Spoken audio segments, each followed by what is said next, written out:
Hello guys, my self Ankur sir के इस YouTube channel में आप सभी का स्वागत है। बात कर रहे हैं हम क्लास 11 के एटॉमिक स्ट्रक्चर की और most of the part cover हो चुका है इस चैप्टर का, but still some important points are remaining like energy of orbitals and filling the electrons. So आज हम बात करेंगे energies of orbital की। well, orbitals की energy first of all hydrogen atom से डिफाइन की गई थी प्रिंसिपल क्वांटम नंबर से, और इसका कुछ ऑर्डर इस टाइप से दिया था आपके n+l के according. What is that? n+l rule. मैं बात कर रहा हूँ n+l रूल की, which is like define as कि जिसके लिए n+l की वैल्यू n+l रूल, तो जिसके लिए n+l की वैल्यू कम होगी वो सबसे पहले फिल होगा। जैसे 1s और 2s, तो 1s में n+l की वैल्यू कितनी हुई? n की वैल्यू 1, s की वैल्यू 0, दैट इज़ 1, और 2s में n की वैल्यू 2, l की वैल्यू 0 s की वजह से, तो 1 पहले फिल होगा और 2 बाद में फिल होगा। लेकिन दूसरा भी इसमें पॉइंट है कि अगर मान लो दो अगर वैल्यूज़ हैं जिनके लिए n+l की वैल्यू सेम है, तो जिसका n छोटा है वो पहले भराएगा। तो फर्स्ट ऑफ ऑल तो अगर मैं बात करूं एकदम बेसिक ऑर्बिटल की एनर्जी की, तो 1 की एनर्जी सबसे कम होती है, फिर 2 की सेम, फिर 3 की, फिर 4 की, फिर 5 की, एंड सो n+l के अकॉर्डिंग नहीं, दूसरे के अकॉर्डिंग। फिर भी अगर हम एक्चुअल में देखें 2s और 2p की ऑर्बिटल की एनर्जी तो डिफरेंट होती है। तो फर्स्ट ऑफ ऑल एक important point, the orbital having the same energy is called degenerated orbital. ऐसे ऑर्बिटल जिसकी एनर्जी सेम है वो डीजनरेटेड ऑर्बिटल्स कहलाते हैं। ठीक है, जैसे यहाँ पे देखिए ये एनर्जी लेवल डायग्राम है। s ये फर्स्ट ऑर्बिट, ये सेकंड ऑर्बिट, ये थर्ड ऑर्बिट हुआ, तो 1s सबसे नीचे, फिर 2s, फिर 3s, फिर 4s, फिर मतलब 1 orbit, second orbit, third orbit, fourth orbit, and so. But still अगर आगे जाके और ज़्यादा एक्चुअल में हम देखते हैं, जो मैंने n+l से भी निकाला, तो 1s की एनर्जी 2s से कम होती है। 2s 2p में भी डिफरेंस होता है कि 2s की एनर्जी कम होती है और 2p की ज़्यादा होती है। फिर 3s की एनर्जी, फिर 3p की एनर्जी, 3d की एनर्जी ज़्यादा होती है और 4s की एनर्जी कम होती है। इस टाइप से जो है एनर्जी लेवल डायग्राम आप समझ सकते हैं। ठीक है, अब ये कैसे होता है ये तो आने वाले पॉइंट्स में हम समझेंगे अबाउ रूल के अकॉर्डिंग, बट n+l मैंने आपको रूल बताया, उससे इजीली ये चीज़ आप समझ सकते हैं। वेल, अब इलेक्ट्रॉन अगर इनिशियल स्टेट पे रहे, स्टेबल कंडीशन पे रहे, और ना ही अपनी एनर्जी लॉस करे ना ही एनर्जी रिलीज करे, तो उस पर्टिकुलर इलेक्ट्रॉन के स्टेट को बोलते हैं ग्राउंड स्टेट। ठीक है, अब इलेक्ट्रॉन अगर अपनी ग्राउंड स्टेट में है, सुनिए ध्यान से, इलेक्ट्रॉन अगर अपनी ग्राउंड स्टेट में है और अगर उसने एनर्जी एक्सेप्ट करी,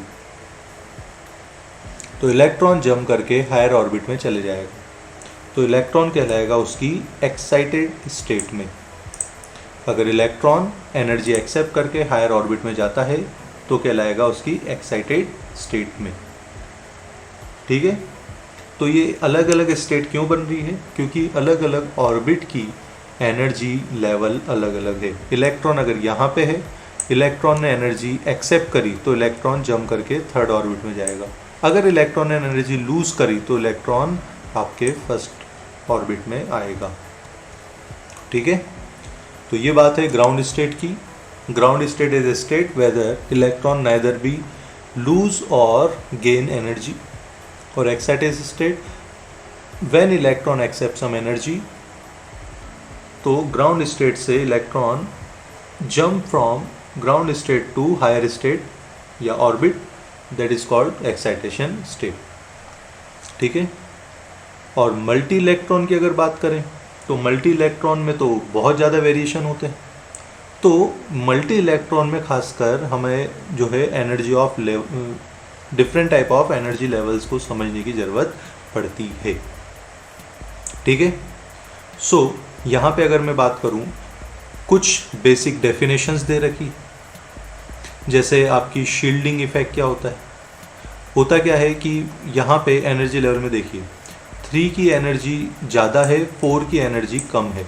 अब इस बात को कैसे समझेंगे, लेट्स से हमारे ये ऑर्बिट्स हैं,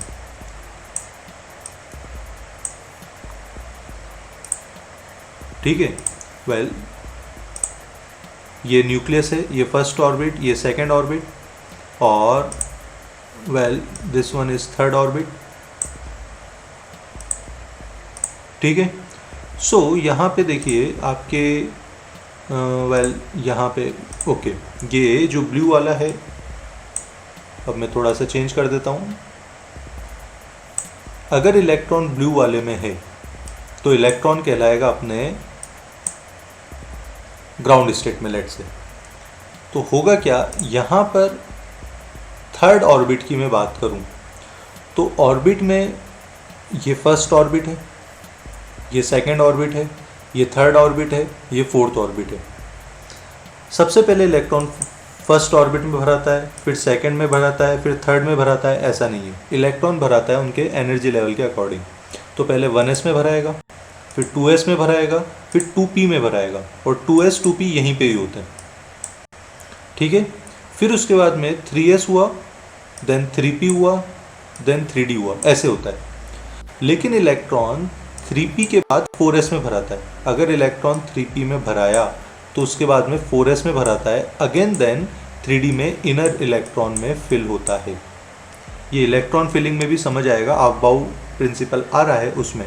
लेकिन आप समझिए इलेक्ट्रॉन पहले तो बाहर बढ़ जाता है, फिर अकॉर्डिंग टू देयर एनर्जी अंदर के ऑर्बिट्स में बढ़ता है, ऐसा होता है।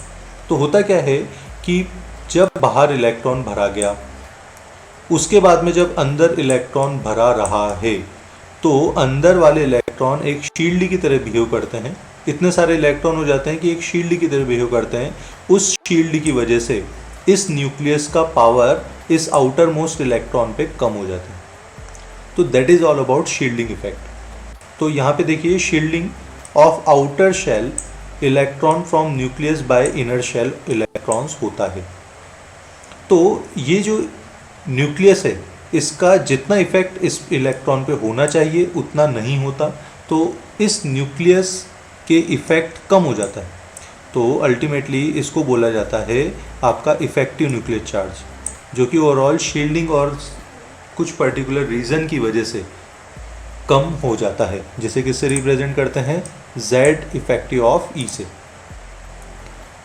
ठीक है। यहाँ पे कुछ बेसिक बातें हैं। उसके बाद में मैंने जैसा N+L रूल बताया वो ये रहा कि पहले जिसकी N+L की वैल्यू कम होगी वो पहले ऑर्बिटल फिल होगा, उसके बाद में हायर वैल्यू वाली ऑर्बिटल फिल होगा। मतलब N+L जो है अल्टीमेटली एनर्जी ऑफ ऑर्बिटल को बताता है। और अगर दो ऑर्बिटल के लिए N+L की वैल्यू सेम है, जैसे अगर मैं बात करूँ 3D और 4P, N+L किसके लिए बात करता हूँ मैं, एक तो आपके 3D में N+L कितना है, N इसका है आपका 3, ठीक है।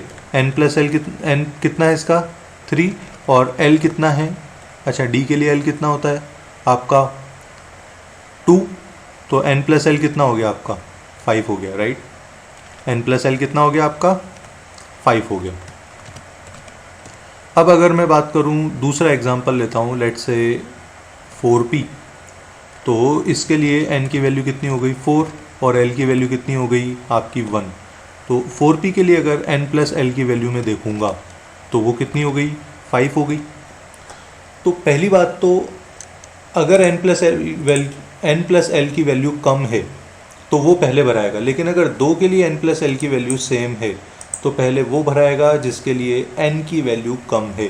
तो यहाँ पर 3 की वैल्यू कम है और 4 की वैल्यू ज़्यादा है, तो इसलिए 3D पहले भराएगा 4P से।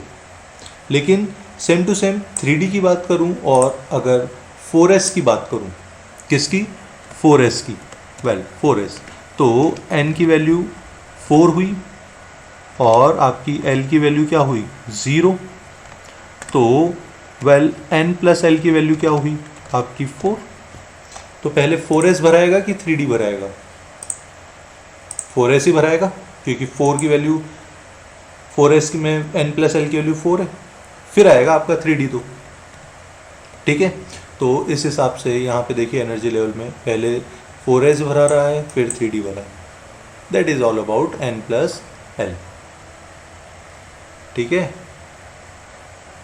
ओके, सो ये बात हुई। अब energies of orbital in same shell decreases अगर इलेक्ट्रॉन की एनर्जी मतलब ऑर्बिटल अगर सेम सबशेल में भी है तो भी एटॉमिक नंबर इंक्रीज होने के साथ साथ उनकी जो है एनर्जी है वो डिक्रीज होगी। ये छोटी सी बात आप याद रखें कि लिथियम के 2s और हाइड्रोजन के 2s की बात करें तो हाइड्रोजन का 2s ज़्यादा होगा और लिथियम के 2s की एनर्जी कम होगी। ऐसे ही सोडियम पोटेशियम इन चारों में कंपेयर करें तो जैसे जैसे एटॉमिक साइज बढ़ेगी वैसे वैसे सेम सबशेल की एनर्जी जो है कम होती जाएगी। अगर हाइड्रोजन का 2s देखें और अगर सोडियम का 2s देखें तो हाइड्रोजन का 2s छोटा होगा और उसकी एनर्जी ज़्यादा होगी, और लिथियम का या सोडियम का हाइड्रोजन के रिस्पेक्ट में 2s बड़ा होगा लेकिन उसकी एनर्जी कम होगी। ठीक है, so guys that is all about shape.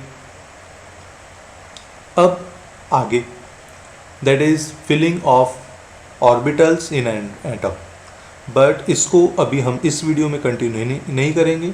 उसका रीज़न ये है कि वो एक टोटली अलग टॉपिक है।